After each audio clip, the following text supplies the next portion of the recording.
আসসালামু আলাইকুম বন্ধুরা, ঢাকা সেন্ট্রাল ইউনিভার্সিটির গুরুত্বপূর্ণ একটি আপডেট ভিডিওতে তোমাদের সবাইকে স্বাগত জানাচ্ছি। বন্ধুরা, ঢাকা সেন্ট্রাল ইউনিভার্সিটির ভর্তি বিজ্ঞপ্তি ইতিমধ্যে প্রকাশিত হয়েছে। তোমরা অনেকেই জিজ্ঞেস করেছিলে, ভাইয়া বাণিজ্য ইউনিটের কী শর্ত রয়েছে, চান্স পেতে কী আমাদেরকে জানতে হবে। আজকের ভিডিওতে এই নিয়ে বিস্তারিত আলোচনা করব, খুঁটিনাটি সকল তথ্য দিব, তাই ভিডিওটি শুরু থেকে শেষ পর্যন্ত দেখার অনুরোধ করছি। প্রথমে আমরা তারিখগুলো জেনে নেই, খুবই গুরুত্বপূর্ণ বিষয়টি। আবেদন ইতিমধ্যে শুরু হয়েছে, 10 জুন থেকে চলবে 20 জুন পর্যন্ত। আবেদন ফি 800 টাকা, এর সাথে হয়তো বা একটি ফি প্রয়োজন হয় 8 টাকার মতো। আবেদন করার জন্য 808 টাকার মতো প্রয়োজন হয়। যোগ্যতা যাচাই মূলত তখনই হয়ে যায় আবেদন করার সময়, 10 জুন থেকে 27 জুনের মধ্যে এটা হয়ে থাকে। আর আবেদন ফি দেওয়া যাবে 10 জুন থেকে 27 জুন পর্যন্ত। প্রবেশপত্র ডাউনলোড শুরু হবে 5 জুলাই থেকে পরীক্ষার আগ পর্যন্ত। ভর্তি কার্যক্রম শুরু হবে আগামী 13 আগস্ট থেকে 27 আগস্ট পর্যন্ত এবং ক্লাস শুরু হবে আগামী 6 সেপ্টেম্বর 2026। ভর্তি পরীক্ষার সময়টি জেনে নিই। বাণিজ্য ইউনিটের ভর্তি পরীক্ষা 17 জুলাই বিকেল 3টে থেকে 4টা এবং আসন বিন্যাস প্রকাশিত হবে ওয়েবসাইটে 14 জুলাই।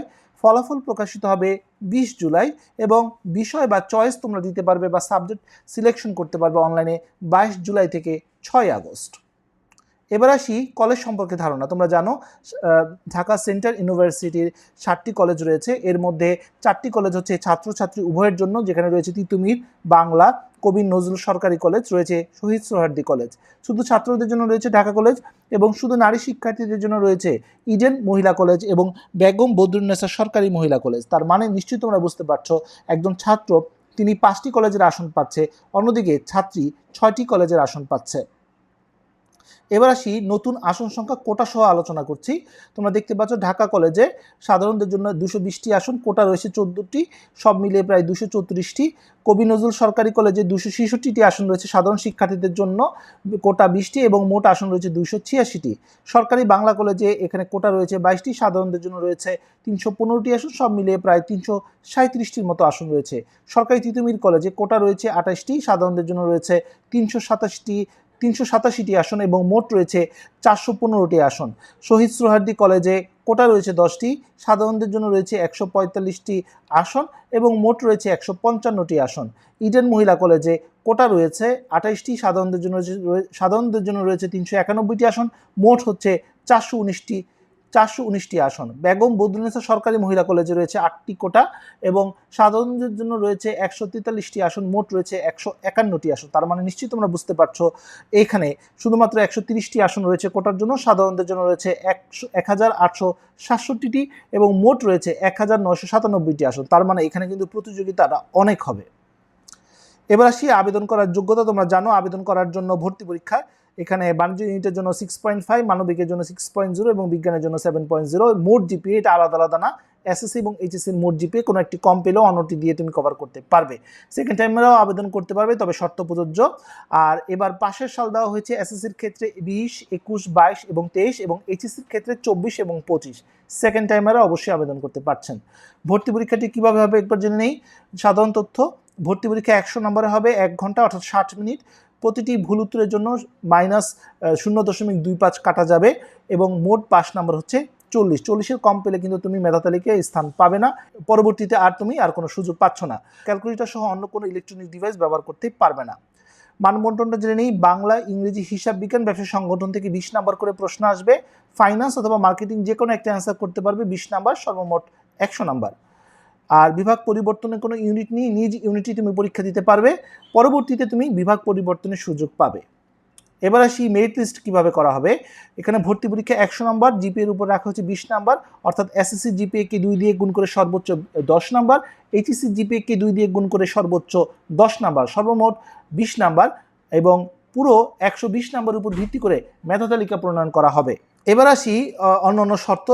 বন্ধুরা, মেধা তালিকার ক্ষেত্রে আরও কিছু বিষয় নজরে আনা হয়। এর মধ্যে হচ্ছে তোমরা দেখতে পাচ্ছ যে ভর্তি পরীক্ষার ক্ষেত্রে যারা 2024 সালে এইচএসসি পাস করেছে, অর্থাৎ এইচএসসি সেকেন্ড টাইমার, তাদের অর্জিত যে স্কোরটি তুমি পাবে, অর্থাৎ যে স্কোরটি মোট তুমি পাবে, সেখান থেকে 2 মাইনাস করে তোমার মেধা স্কোর নির্ধারণ করা হবে।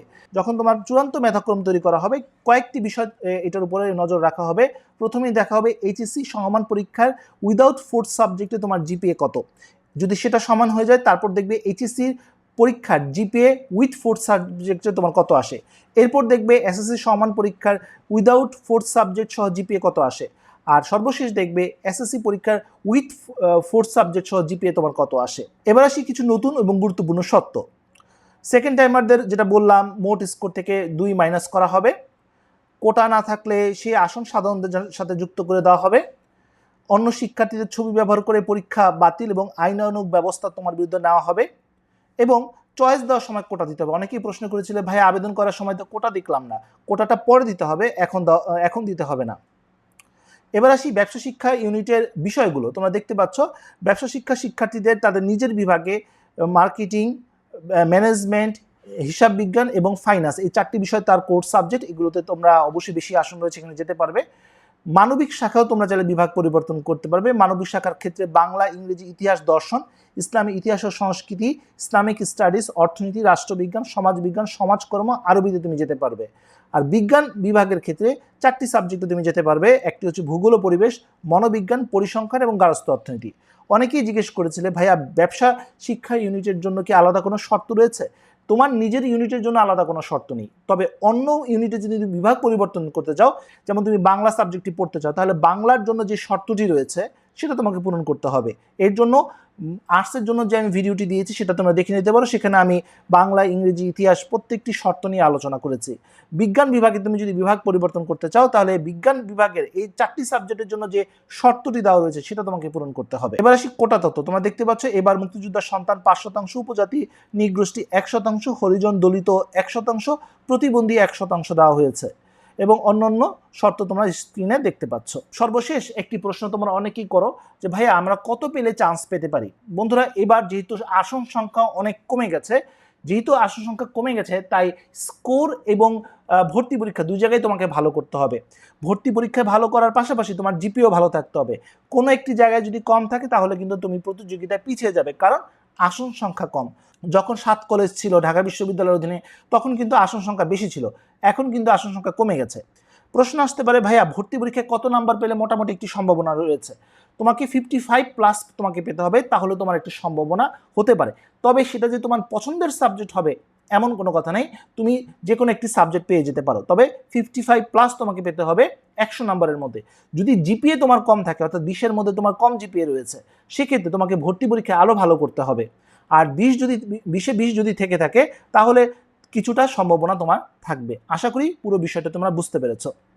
তো বন্ধুরা, এই ছিল আজকের মতো ভিডিও। পরবর্তী আপডেট এবং সঠিক তথ্যের জন্য আমার চ্যানেলটি সাবস্ক্রাইব করে রাখার অনুরোধ করছি। তো বন্ধুরা, আজ এই পর্যন্ত সবাই ভালো থাকো, সুস্থ থাকো। দেখা হবে আগামী কোনো ভিডিওতে। সে পর্যন্ত আল্লাহ হাফেজ।